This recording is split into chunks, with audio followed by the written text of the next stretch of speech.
Okay, Pembroke College Library, originally founded in this version in 1875 by Alfred Waterhouse, also the architect of the Natural History Museum in London. 2001 there was an extension added, which is top left there, which houses a specialist law library and reading room called the Yamada Room, which is takes hold of a lot of student meetings or just meetings in general, supervision sessions. The library itself, as you can probably see from the sign, is open to resident members of Pembroke College only, unless via appointment with the library, and there's swipe card access for security. Once you enter, entrance lobby, obviously adhering to the usual library etiquette, quite pleased. There is cloak restroom facilities down on the ground floor by the entrance door. And here we have the Pembroke Library collection. I joke, of course. As you enter in the lobby, there's a selection of short introductory books, alphabetical order, to help ease you into the library process. And anything, generally, any subjects you've ever had any sort of interest in or anything you've been interested in, you may well be able to find in the introduction section.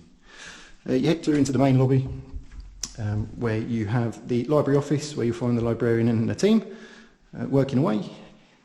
Anything you need, questions, help, guidance, you'll be able to find them and they will help. You often find a collection of subjects, events of note to peruse. Self-service checkout for books. Essentially anything in the library, unless it tells you otherwise categorically, is able to be checked out, which you do via yourself, self-service and your swipe card. Maps to show you around. Obviously the library is set over 2 floors. It takes a little bit of getting used to, but the map will help guide you to wherever you need. There's terminals, hardwired terminals within the library, which allows you to access a service called iDiscover. Basically it lets you search the university, college's library collections, online journals, articles, just the library in general, any services you may need. Within the library you have a section, a little room at the front here, which allows you to scan, and also some very small printing. A little bit later we will show you the area for 24/7 computer access and printing. This is for very small jobs, just to keep you going whilst you're in the library studying away. But that's your main entrance to the library. Obviously we'll enter now on the ground floor is the reading room. General library etiquette to be adhered to, keeping quiet. You'll see there's areas set up currently for working in the library. Everything's got power, light attached on the desk for you to come and work in peace and quiet. Each aisle should display the subjects. There they are, where they should be. Hopefully help you find your way around. The library itself has over 40,000 books currently. Includes archives, rare collections. There is also the option of, if amongst those 40,000 plus books you're ever unable to find a book grants are available, which can help if there's a book that you need regularly or that you're going to need regularly. You'll be able to speak to the librarians about it, and there's an option of getting those books in for you. And generally not just for book grants, if there is a one-time purchase maybe that's needed of a book which you can't find, you're struggling to find anywhere in amongst the university, there's an online form, requesting form, which you can use, which will give the library the option of purchasing that for you if you need, and if the need is there. Again, more desks for silent study in the library. So you're currently adhering to social distancing measures, all with light, power, if you're laptop savvy and choose to use obviously your laptop to work. Fire escape at the far end, as you would like to have. Hopefully you'll never have to use it, but fire escape. And then up the stairs takes you to the upper floor. Staircases at both ends of the library. Upper floor leads you to the, funnily enough, upper reading room, where the selection of books continues. The library itself is open 16 hours a day. It's not open 24/7 like some libraries are. It's open from 8 AM, or accessible from 8 AM to the students, up until midnight, at which point the porters come along, lock it up. Unfortunately ask people to leave if necessary. Obviously the college is quite keen on the idea that students don't work themselves into oblivion. It gives them opportunity to have a break, have a rest away from non-stop working. I'll give you just a view of the upper reading room from the far side. I think one of the images which is probably seen on the website, you get an idea of the collection of books. Obviously any book can be taken out from the library. Also includes CDs which are available, DVDs. It's not all work related. There is a reserve book section. As I mentioned earlier, some books and some things from the library can't be taken out for various reasons. You're able to reserve books for a period of up to 3 days. Just fill in the paperwork, leave them in the reserve shelf. After 3 days, they will get added back to the collection for other people to get the benefit of. So the upper reading room, again, areas for students to work. Sit around the tables, plug the laptops in, work away.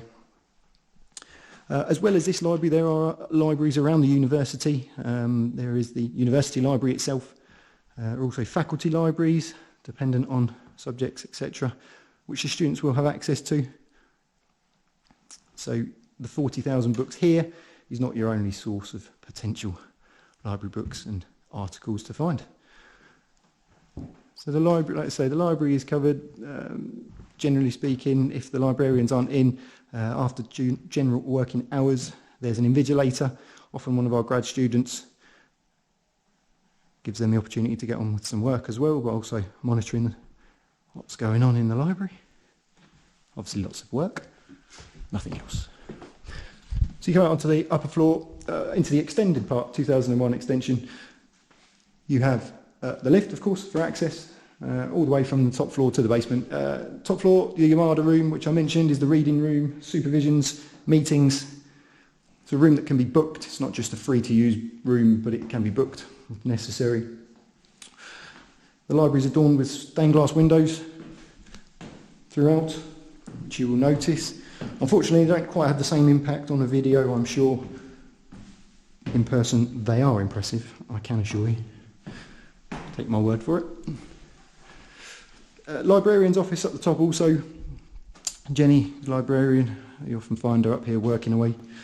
The Taylor Law Library, again in the extended part in the library, specifically for law-based works.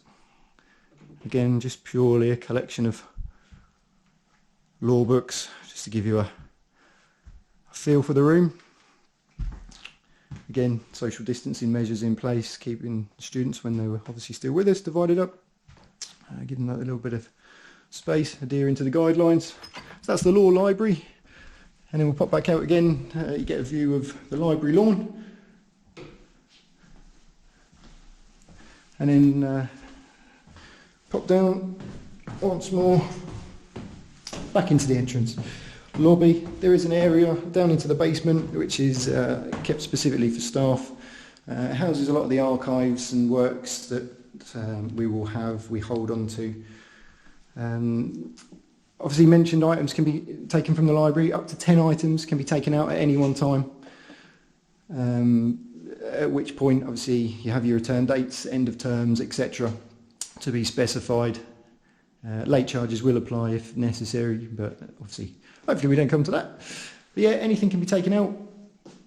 The library is a really well used resource, as you can probably imagine. There is a computer room separately, but generally anything you need, the library will either have it or have the ability to get it for you. The library staff are great, really helpful, accommodating anything you need. You just have to ask, and they will certainly do their best for you to help.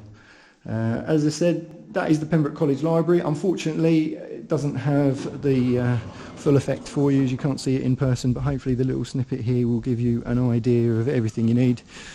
Sometimes we get some ducks joining in, come for a wander. But yeah, the Pembroke College Library. Hopefully that gives you a short taste of Pembroke, or part of it at least, and we hope to see you again soon.